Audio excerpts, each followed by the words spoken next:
Right, today's sutta, as you can see, is a new series of short suttas for Friday classes. Tika, Mula Sutta. Tika means threes or triads. Mula means root. Now notice this word Mula in Malay means to start. Right, so go back to the root, so to speak. Sutta's teaching or thread going back to the Buddha. The threes discourse on the roots, and these roots are, of course, the roots of karma. A, Anguttara 3.69, the Book of Threes, Sutta number 69. It is also called Akusala Mula Sutta, to discuss any unwholesome roots. In other words, this is about the roots of moral action, about karma. No? All right, when we mention karma, of course, it sounds so familiar. We all say, yes, I heard that before. Now, the thing is, how come we're all not enlightened, not awakened, despite knowing so many years of Buddhism, right? The reason is we are busy with lay life, worldly life, and we forget. Now, knowing and remembering and practicing and, of course, realizing are quite different things. We may know something, right, but we forget it, or we have not realized the meaning, the fullness of it. So that will take time. And that is why the suttas keep reminding us, this is the teaching, this is the way, so that we will recalibrate, we will rearrange our lives to follow the Dhamma as taught by the Buddha. All right. Well, you spend 2 hours here. That's already quite amazing, for generally speaking.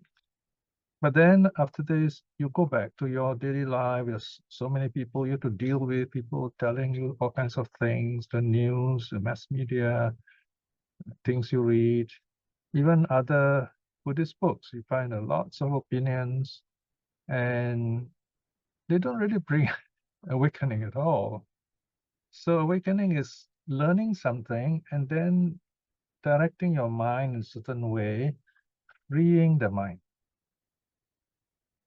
When you free the mind, you have the sense of peacefulness and clarity, and then you begin to make better choices in your life. You begin to know what to do. And if you do make mistakes, you know how to correct it. There is a lot of damage control. Right? So that is why we need to constantly listen to the Dhamma, especially the simple suttas teaching the basic things on karma, the precepts, because we tend to forget. We tend to allow worldly opinions to overwhelm us again, to come back. That is Mara. Mara is always there, trying to distract us, so to speak. Yeah. So today's sutta is about this: how to act or not to act. That karma is not just doing good and then you get good. If you do bad, you get bad. No, that's the old idea, even before Buddhism. Karma is a bit more complicated than that. We often do things that we are not even aware of. And very often, those are the things that prevent us from growing, these habits. We are caught up in a habit. We suddenly get fearful. We may appear strong and confident, but suddenly we appear fearful. We do not know what to do. We make mistakes. It's not that the mistake is really bad, but it slows us down. Then it takes some time. We look at it and we say, oh, I did something wrong here. Let me correct myself. Then you have that courage. Courage is a very important thing in Buddhist teachings. Courage to come back to the path, come back to return to the teaching. So we need to be reminded. This memory is very important. In fact, it's quite a simple word. You all know the word. It's called sati. Sati doesn't just mean mindfulness. It also means to remember the teaching, to go back to the teaching.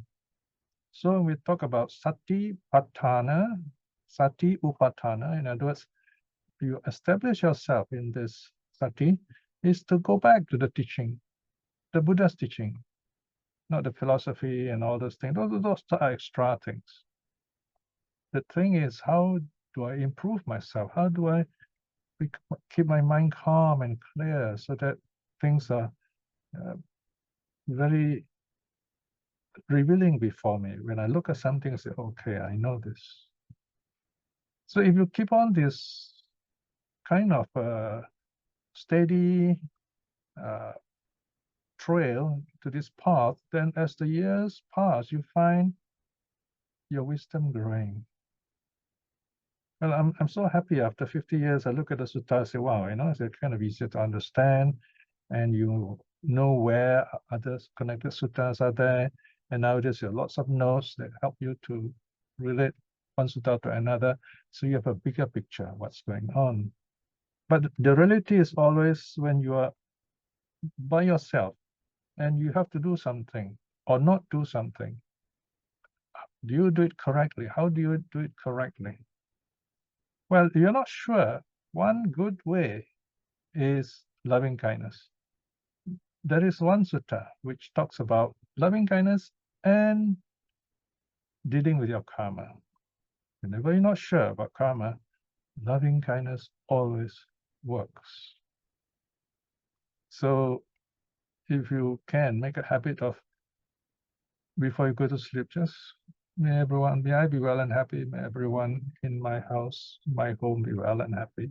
And the people you know, the people around you, neighbors are very important. They tend to influence our lives indirectly.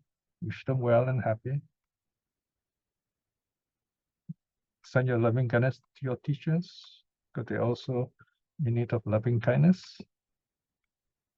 And if you have any kind of sickness, loving kindness helps you to deal with the pain, the discomfort, and to help heal your body. This loving kindness kind of brings together this happy, healing energy. So it goes with karma also. Now, so after the introduction, let us look at the suttas. There's one introductory sutta. Let's look at the 18.2 brackets 3. That is section 3. Section 3, the discourse on the roots of a person. S3.2. Okay, that's very good. Purisa Mula Sutta. Now here, notice I put this ambiguator second in this case, because the title is Purisa Sutta, or it's about the person. Mula is the roots. Sutta, teaching, the discourse on the roots of a person. The 3 roots of suffering in a person, and this is from Samyutta Nikaya. Notice here the numbers. This is from 18.2, which is this sutta brackets 3, that means it's part 3, and it is an embedded sutta. It's a short sutta within the translation. Originating in Savatthi. Then Pasenadi, the king of Kosala, Raja of Kosala, approached the Blessed One, saluted him, and then sat down at one side. Sitting thus at one side, Pasenadi, the Raja of Kosala, said this to the Blessed One.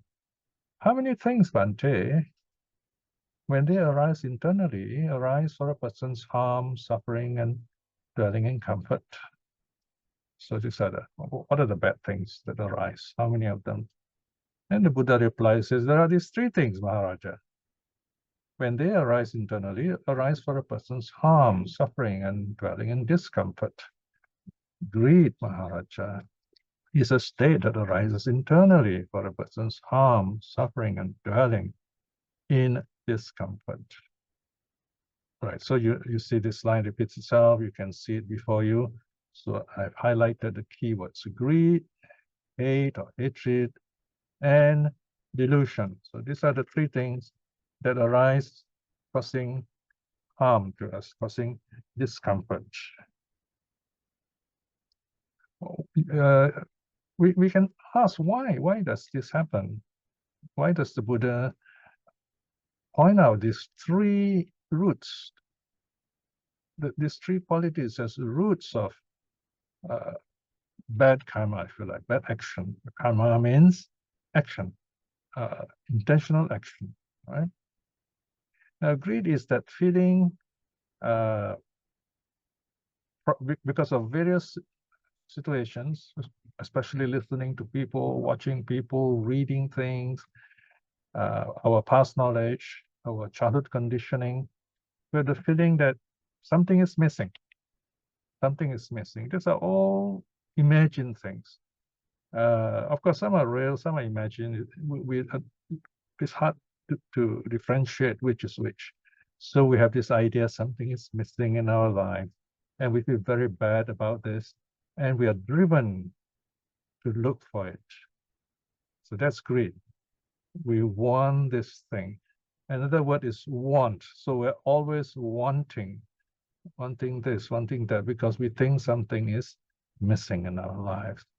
So it's a very deep and very broad psychological idea, greed. Of course, we think of greed something like very common meaning. We have eaten enough and we should be stopping, but we say, no, I want some more. This is delicious. I like it. Or it's very expensive. I want to I want to finish this big plate of food. Right?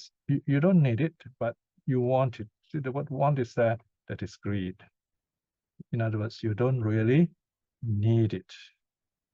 So greed is taking in more than what you need. So in a sense, you have need, you have the opposite, greed. They kind of sound, they rhyme, isn't it?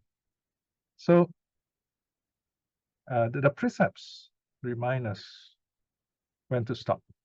One way of understanding or defining the precepts is knowing when to stop. All right?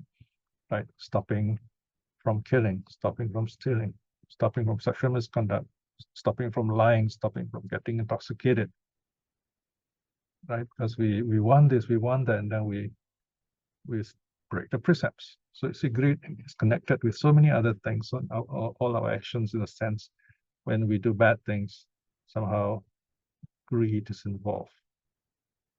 Now, we often think of greed as being the opposite of hatred, hate or hatred. But really, there are two sides of the same coin. When there's one, there is the other. When you want something, there's also something that you don't want. You don't want anything that will prevent you from getting that thing which you want, and that's called hatred.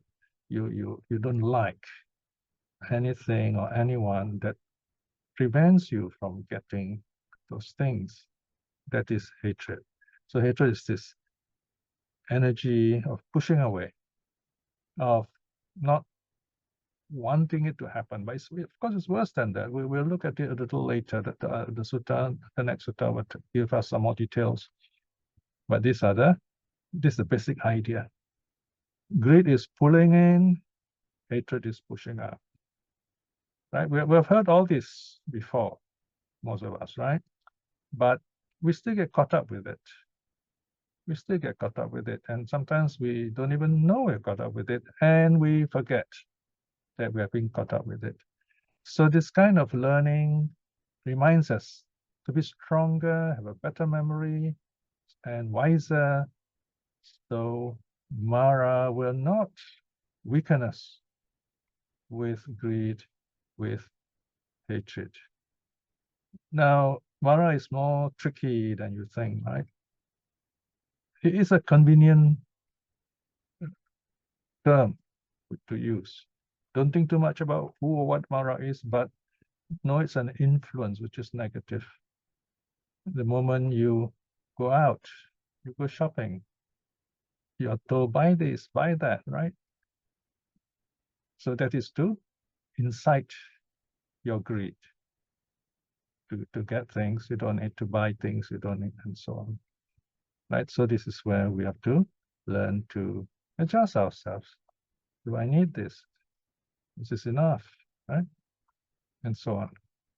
So why do we get lost in this push and pull because of delusion, right? So the Buddha says, delusion, Maharaja, is a state that arises internally for a person's harm, suffering, and dwelling in discomfort.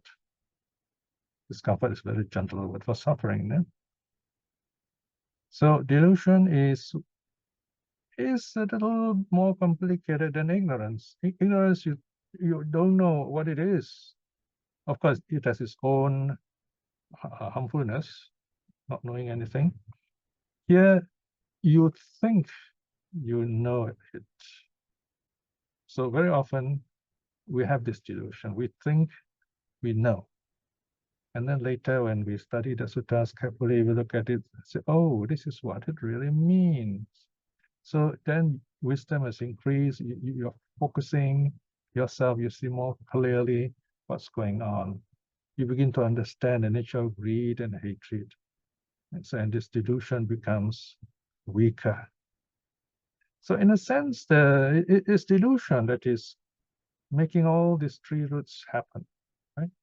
That is why the Buddha identified these three, and is to teach us, remind us to know how to protect ourselves from unwholesome situations. All right.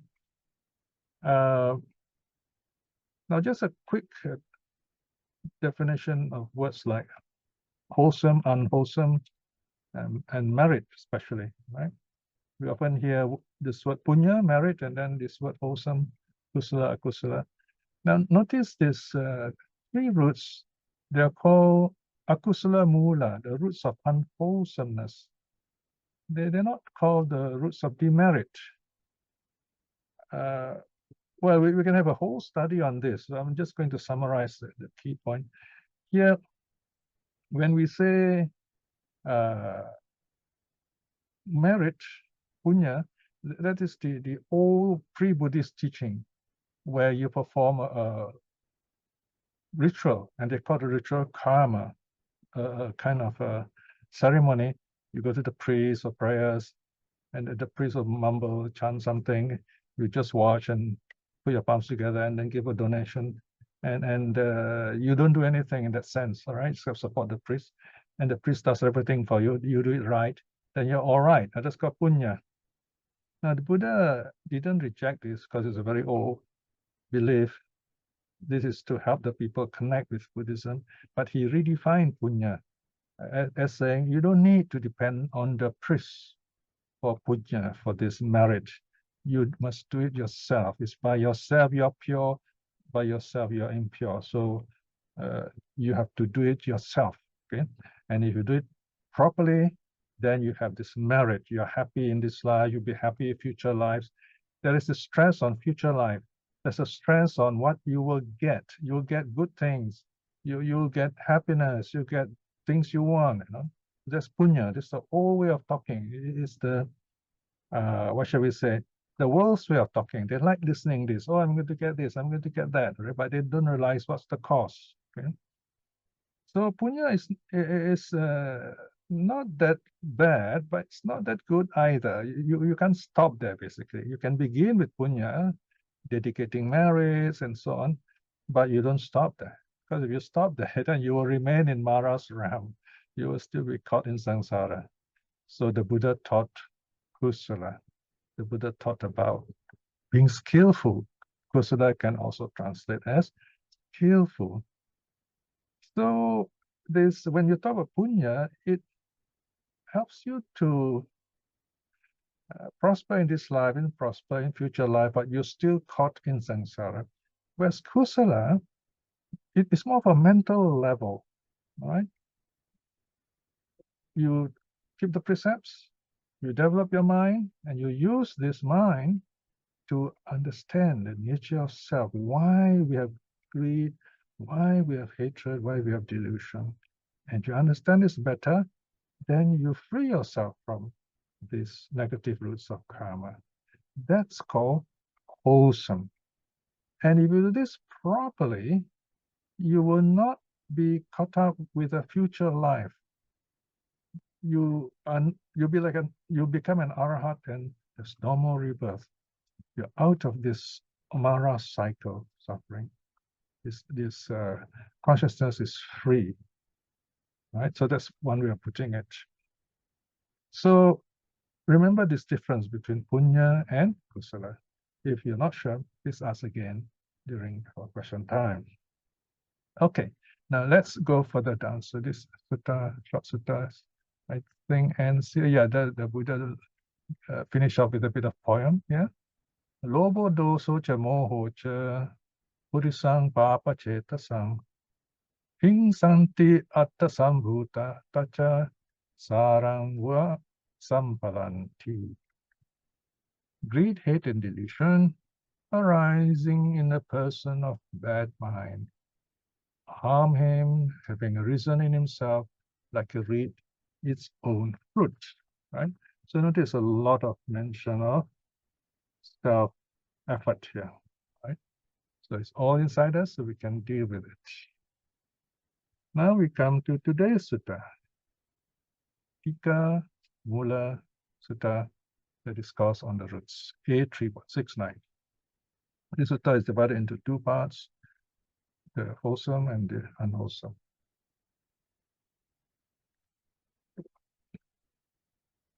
Bhikshus, there are these three unwholesome roots. What are the three? The wholesome root, that is greed. The unwholesome root, that is hate or hatred. The unwholesome root, that is delusion. They are called roots because they are right there at the bottom or underlying behind every action, every conscious action, every even unconscious action that we do, every intentional action.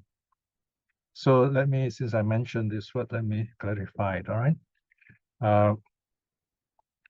Our karma may be conscious or unconscious.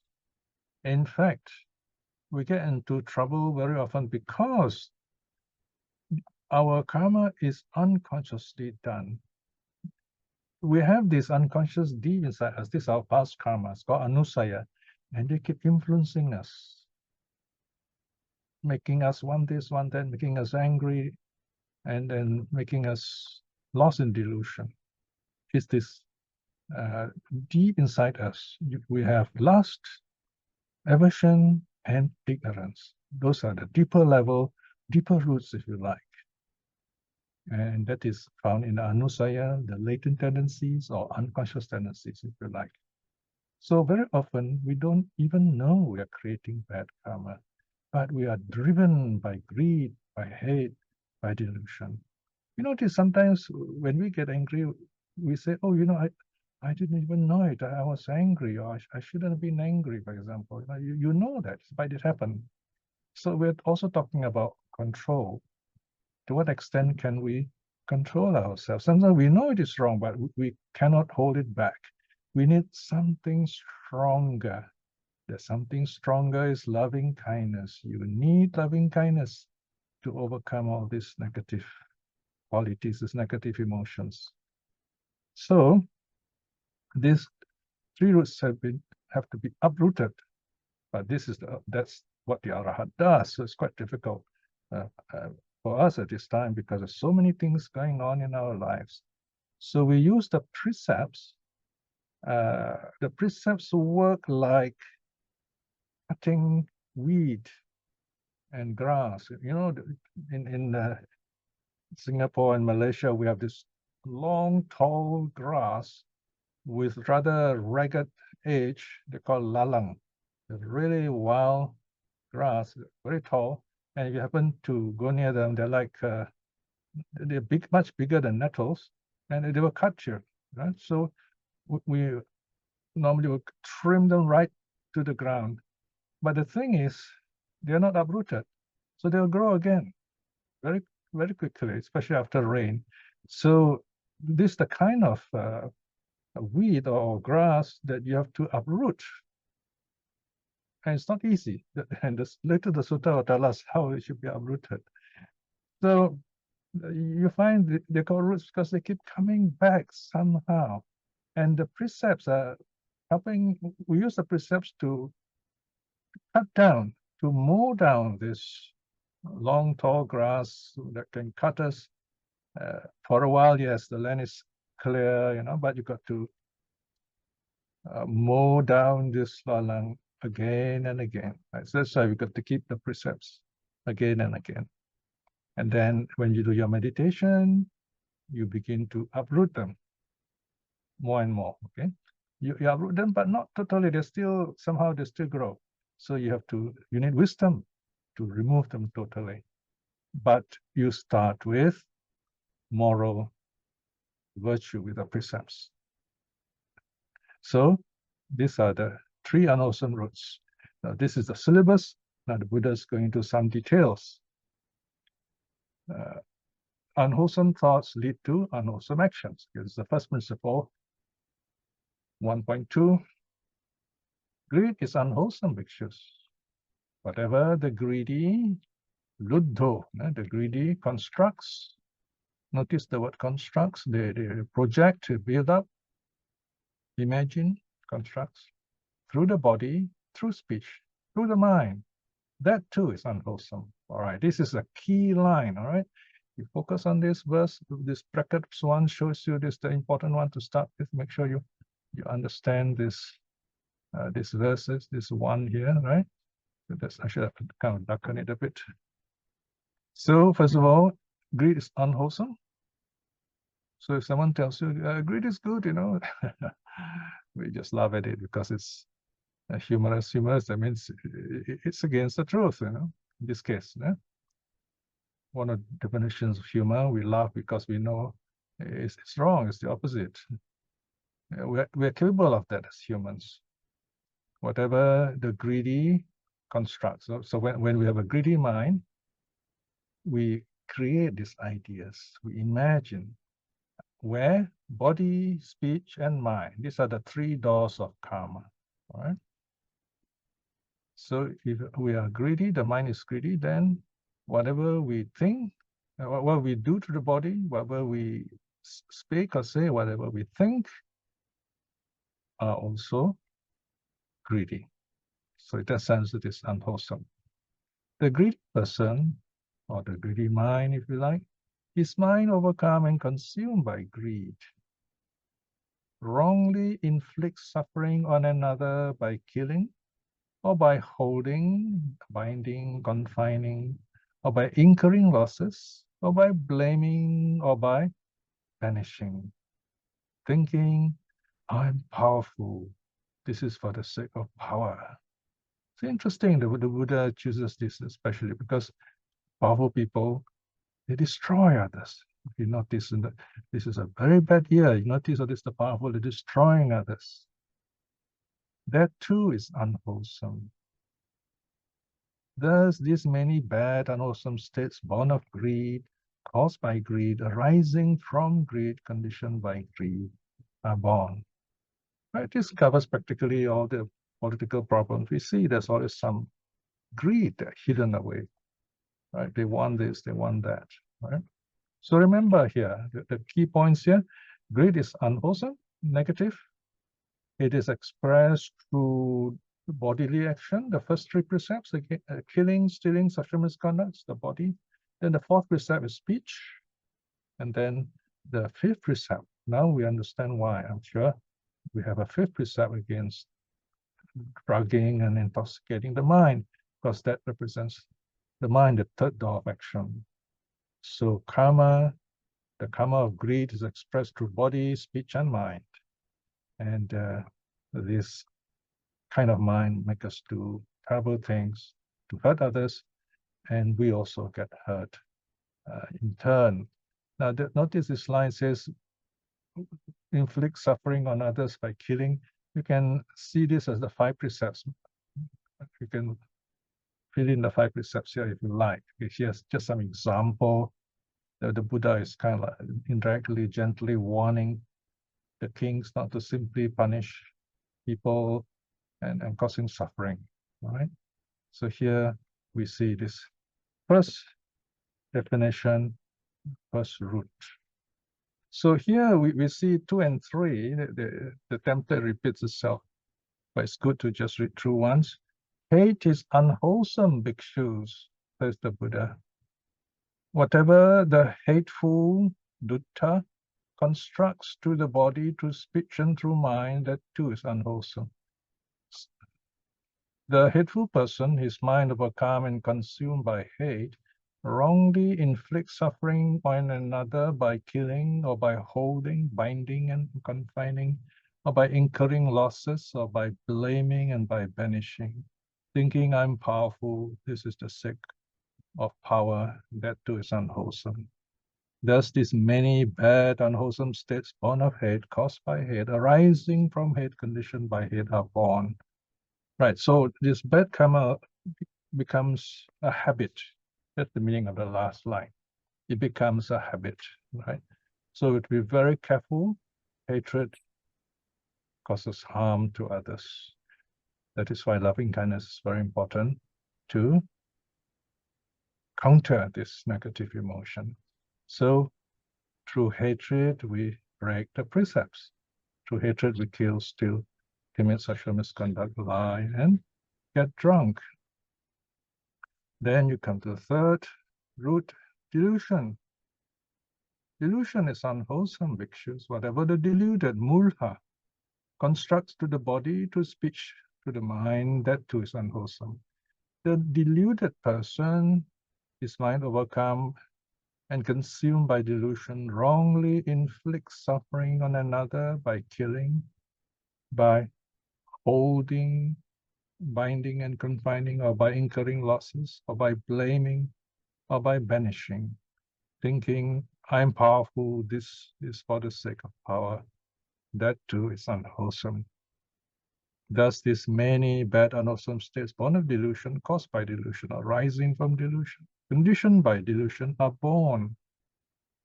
Now the Buddha goes into details. Unwholesome thoughts lead to unwholesome speech. 4. And bhikshu, such a person is called one who speaks at the wrong time, who speaks what is false, who speaks what is useless, not connected with a spiritual goal, doesn't help us to grow, in other words, or to be happy. Who speaks against the Dharma, against reality, and who speaks against the Vinaya, against moral discipline. So this is wrong speech, yeah? And why bhikshu is such a person, or one who speaks at the wrong time, and so on, all the everything's repeated there. Because bhikshus, the person wrongly inflicts suffering on another by killing, or by holding, or by incurring losses, or by blaming, by banishing, thinking I'm powerful, is for the sake of power. But on being told the truth, he denies it. He does not acknowledge it. When told a lie, he makes no effort to reject or undo it, saying this is untrue, this is false.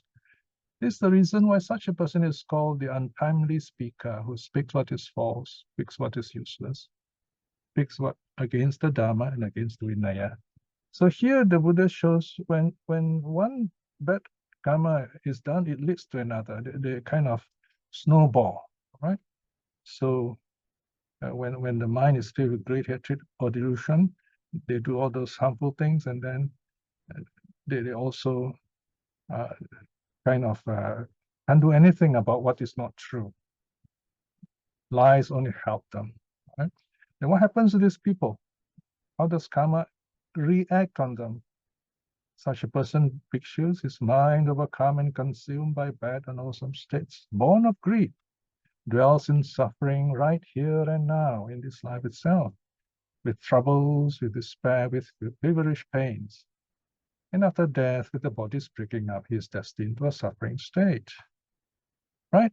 Now, we often see powerful people killing others, causing suffering to others. They look strong and powerful, but they're actually suffering deep inside them.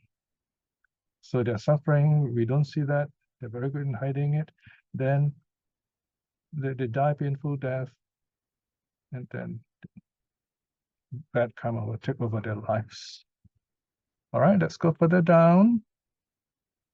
Such a person, bhikshus, his mind overcome and consumed by bad and unwholesome states, born of hate, they death and suffering right here and now. Okay? with troubles, with despair, and with feverish pains, and after death, with the body's breaking up, he is destined for a suffering state. So such a person, bhikshus, his mind overcome and consumed by bad, unwholesome states, born of delusion, dwells in suffering right here and now, with troubles, with despair, with feverish pains, and after death, with the body's breaking up, is destined for a suffering state. So this is where we say you can see, or maybe you may not see it, but the reality is this: people who do bad, they are suffering. You don't see it, but they are suffering. Then when they pass away, they'll be reborn in a suffering state.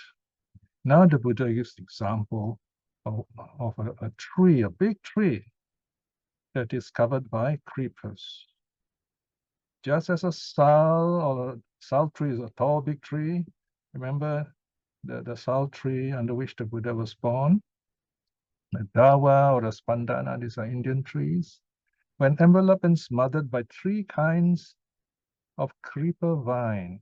So the footnote will tell you the different kinds of creepers. They meet with disaster, with destruction, with utter destruction, right? So these creepers will climb up the tree and the tree will suffer. The tree won't grow, the tree might even collapse.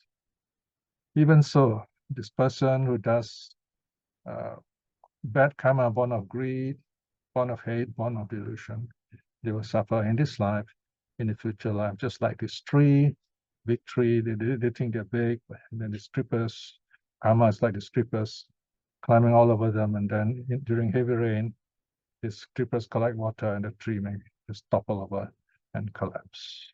So I've summarized all the metaphor, the example here. Now the happy side, the 3 wholesome roots. Section 6. Bhikshus, there are these 3 wholesome roots. What are the 3? The wholesome root that is non-greed, the wholesome root that is non-hate, the wholesome root that is non-delusion. Notice the language here, it's called apophatic, negative language, non this, non that, right? The reason for this kind of language is we start by overcoming the previous negative root, right? So non-greed, of course, refers to charity, generosity. Non-hate refers to loving kindness, compassion. Non-delusion refers to wisdom. 6.2. Non-greed is wholesome, bhikshus. Whatever the non-greedy, that is the generous, alobha, constructs through the body to speech, through the mind, that too is wholesome. The non-greedy person, his mind not overcome, not consumed by greed, does not inflict on another, does not inflict suffering on another by killing, by holding, binding and confining, or by incurring losses, or by blaming, or by banishing, thinking I'm powerful. This is for the sake of power, right? So it does not think like that. This too is wholesome, not doing all these negative things. Then you can understand, we talk about non-greed, right? Is non-hatred is wholesome. And then there's the non-greedy, that is those of loving kindness. Let's look at the next one. Loving kindness, right? The loving adutta constructs through the body, through speech, and through mind. Remember, this loving kindness done to be through body, speech, and mind. They do not break the precepts. They do not harm others. That same thing with non-delusion. Hold on, yeah, okay. Whatever the non-deluded, that is the wise, amulha. Amulha means not deluded, constructs through the body, through speech, through mind, that too is wholesome. So with that kind of wholesome mind, they do not break the precepts, okay, here. And they use a loving kindness to do the right things. And they, with the wholesome thought, they have wholesome speech. And bhikshu, such a person is called one who speaks at the right time, who speaks what is true, who speaks what is useful, connected with the spiritual goal, who speaks the Dharma, the true teaching, who speaks the Vinaya, the moral discipline. And why bhikshu, such a person called in this way, what I've just read just now. Because bhikshus, this person does not inflict suffering on another by killing and so on. And he tells the truth. He says what is useful, right speech, in other words. So this person is able to do all this correctly in terms of the precepts. So wholesome thought, wholesome action, wholesome speech. Okay, let's go further down. 10. Right. And the destiny of those with wholesome karma.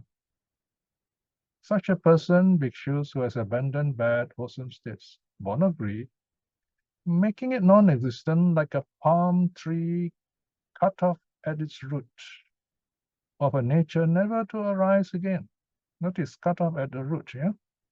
Dwells happily right here and now, without troubles, without despair, without feverish pains, right here and now, and he attains nirvana. So, when you see this cut off, like a palm tree stem cut off at the root, it refers to the Arhat. Okay? So such a person has abandoned the bad, unwholesome states born of hate, born of greed, born of hate, born of delusion. Right? So this is the Arhat, totally uprooted. Of course, we are not yet Arhat, but in our case, we can cut down, we can lessen these things. And now there is the metaphor of the tree. There's this big tree, the sal tree, the dawa, and the spandana. They grow tall and beautiful, and they're not troubled by the creepers. Why? Because there's someone taking care of them. This someone is called karma. Right? A person would come along carrying a spade and a basket. He would cut the vines at their roots, and having cut them at the roots, would dig around them. And having dug around them, he would pull out the roots, even down to those tiny as Ushira roots. These are very tiny rootlets, if you like. He would then cut the vines up into small pieces. Having cut them up, he would slice them into little splinters.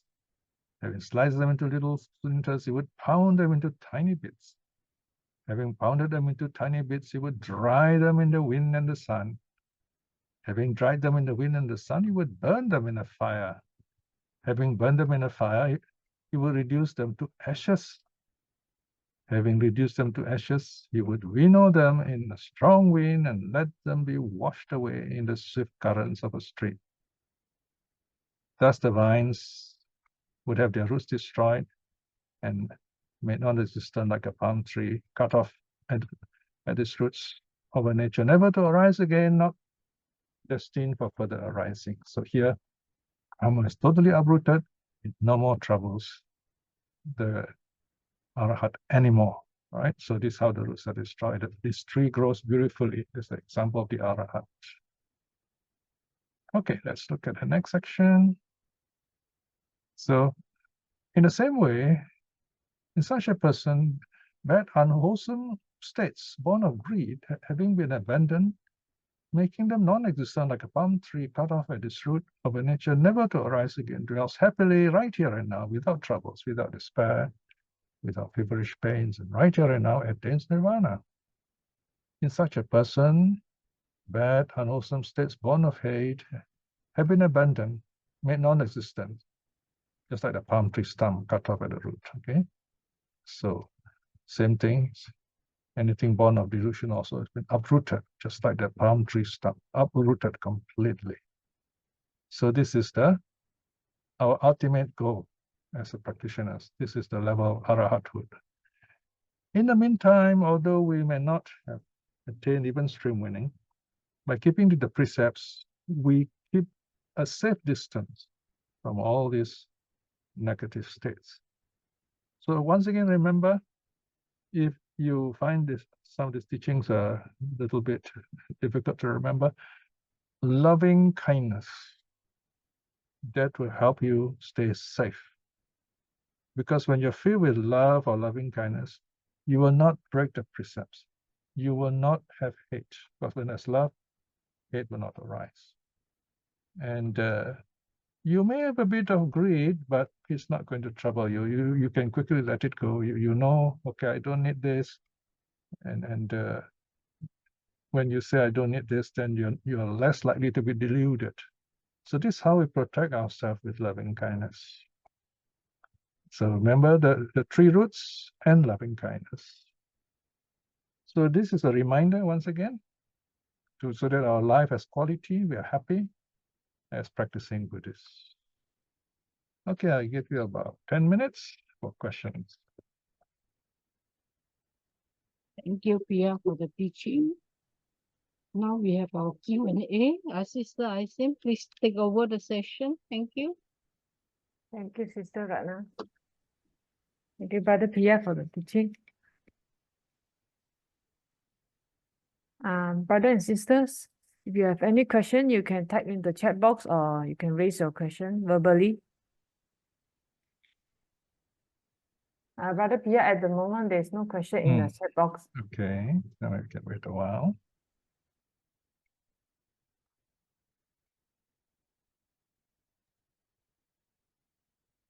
Can I ask?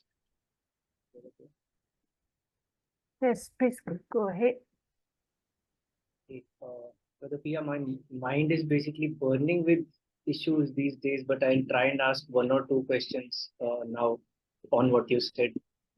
So, with loving kindness, sometimes, like, again, how do you decide? So, for example, if somebody,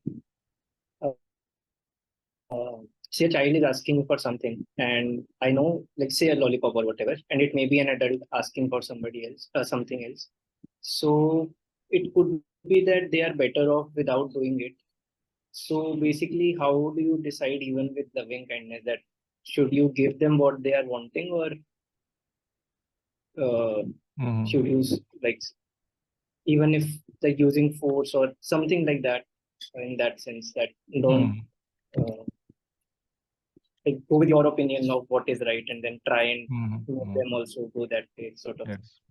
Well, when I mentioned loving kindness, it is in connection with greed, hatred arising, and you have to deal with these negative emotions, right?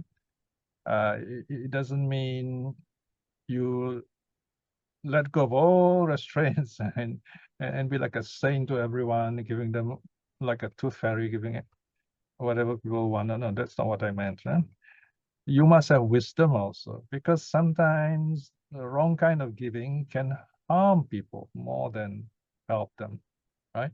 So there is something called a wrong karma. So that's wrong karma, because the result is not good. So you have to, when you do something, you must consider the result, right? Remember in the Rahula Vada Sutta, the Buddha teaches Rahula, you have to consider before acting, what is this going to do to people, right? If it is good, fine, I'll do it. If not, it's going to harm people, then you don't do it. And then while doing it also, you observe. And then after the action, you examine, how did everything go? Did I do this right? How did these people behave? Did they benefit, right? So you have to examine all these things. Sometimes even with good intention, wrong things may happen. Then you reflect. How can you correct it? Okay. So of course, sometimes you find, people might not be honest and they ask for help. It's still all right if you help them. So there is this kindness in you rather than showing them some kind of malice and so on. So it's up to you, really. To what extent do you want to bend yourself? To what extent are you going to use some skillful means? So you have to learn some ways of dealing with people to help them, or some other ways of helping them, and learning to say no, basically, is still all right. So these are things you must learn for yourself. The Buddha doesn't give you a list, okay, these are the things you must do. When A happens, do B, and so on. The Buddha is telling you, learn through your mistakes. Right? Sometimes we do make mistakes. We make the wrong decisions. It's all right in the sense you're already done, but you got to reflect on it and do not repeat it. Do not let it happen again as far as possible. Okay? Okay, next question. Okay, thank you, Brother Piya. There's question from Brother LC. Wholesome and unwholesome thought. What about lingering thought, neither wholesome and unwholesome? Maybe like looking blindly into the sky or wall or daydreaming. Yeah, thoughts come and go. So you just observe them, especially lingering thoughts, idle thoughts, we say. Those idle thoughts actually they result from habitual kind of karmic habit. Yeah. So if you notice they are negative, then you have to quickly switch it to something positive, right? So if you can do this, then your mind, you're training your mind, you are refining your mind, right? So this mind is very tricky, yeah. So if you're able to refine this, then somehow your mind will be very positive. Okay. Let me give you a simple example, right? Sometimes we have, as we age, we have problems sleeping, right? One reason we can't sleep because we think a lot. The worst thing to think when you can't sleep is, oh dear, I can't sleep, I need sleep. Then you're talking to yourself, you won't be sleeping. So that's when you can get into meditation mood and just relax and say, oh, this is a nice, comfortable bed. And then before you know, you open your eyes, wow, it's already 6 a.m., right? Or whatever time you wake up, you know. So when you are going to rest, just let go of the thinking, all right? So know your mind, basically, right? You know, we talk about greed, hatred, delusion. These are the 3 roots. Sometimes the 4th one is added, and they're called the 4 biases. Greed, hatred, delusion, and the 4th one is fear. In other words, we did break the precepts because of 4th bias 2, that is fear, right?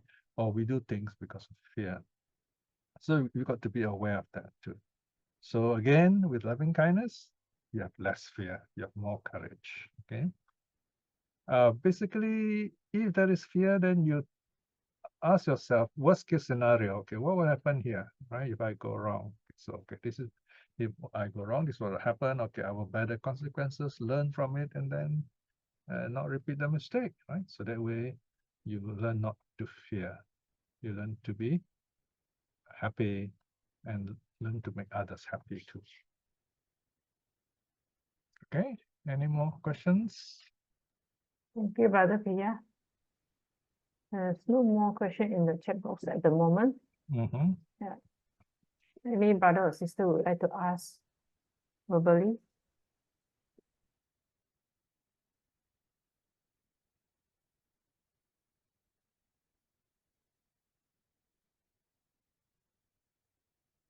Well, for me, I'm happy to be able to be with you tonight, especially after a month break.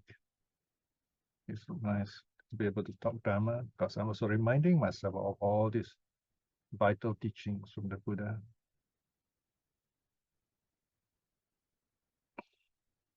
Brother Piya, there's another question from Brother LC.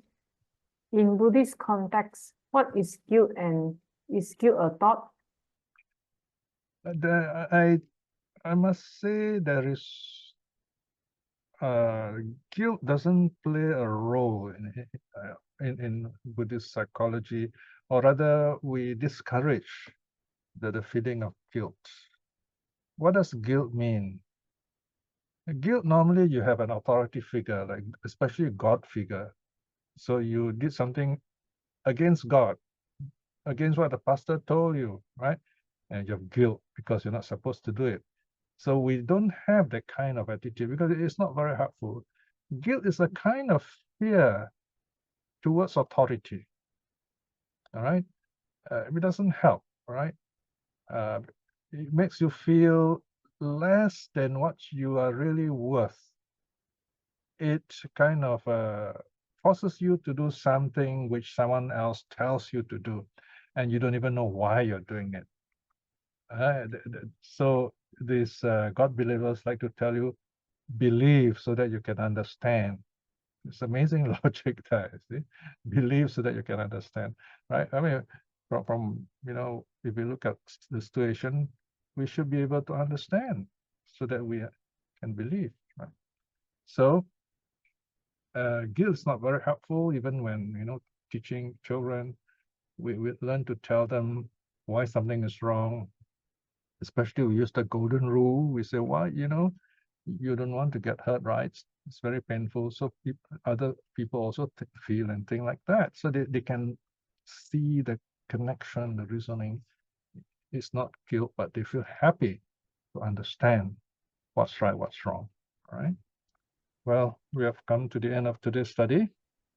And once again, let us reflect on our gathering here.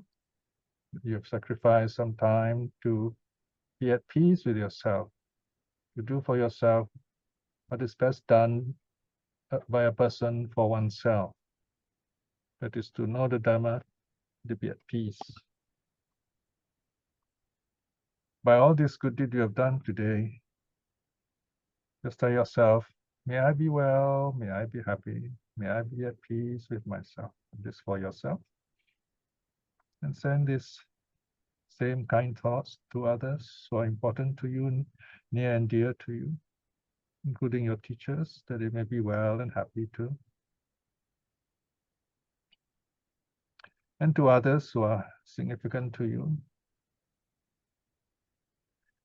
And in this connection also, we close by showing our gratitude to the three jewels, the Buddha, Dhamma, and Sangha, our teacher, the teaching, and the examples we follow to reach the path. Arahang Samma Sambuddho Bhagava Buddhang Bhagavantang Abhivademi Swakato Bhagavata Dhammo Dhammang Namasami Supatipanno Bhagavato Savaka Sangho Sanghang Namami. Sadhu, sadhu, sadhu.